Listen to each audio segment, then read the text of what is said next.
Hello friends, welcome to శాస్త్ర talks. నేను తోటకూర కర్రీ చేస్తున్నానండి. మా తెలంగాణలో అయితే పచ్చకూర అని కూడా అంటారు దీన్ని. పచ్చిమిర్చి, ఆనియన్స్, కరివేపాకు అవన్నీ వేసుకొని వేయించుకోవాలండి. మంచిగా మగ్గిన తర్వాత బాగా మగ్గాలండి. మగ్గిన తర్వాత పసుపు వేసుకోవాలి. పసుపు వేసిన తర్వాత కాసేపు అలా ఉంచి మళ్ళీ తోటకూరను దాంట్లో వేసి తోటకూర కూడా బాగా మగ్గించుకోవాలండి. కాసేపు అలానే ఉంచాలి. చూడండి, తోటకూర మగ్గిన తర్వాత టమాటో వేసుకోవాలండి.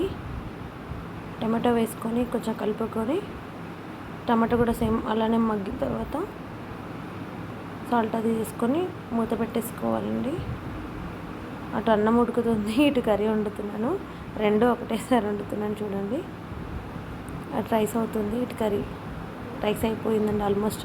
ఎంతైనా రైస్ కుక్కర్లో కన్నా మన చేతులతో వండుకుంటేనే బాగుంటుందండి రైస్. ఇటు ఇది అవుతుంది, అటు అది అవుతుంది. ఇప్పుడు కారం వేసుకోవాలండి. కొంచెము కారం యాడ్ వేసుకొని ధనియా పౌడర్ యాడ్ వేసుకొని మంచిగా కలుపుకొని మగ్గిన దాకా వెయిట్ చేయాలి. ఇలా కలిపేసి మంచిగా మగ్గిన తర్వాత స్టవ్ ఆఫ్ వేసేసుకోవాలి. అయిపోయిందండి. ఇప్పుడు సర్వ్ చేసుకోవడమే. చూడండి ఎంత బాగుంది. Thank you friends.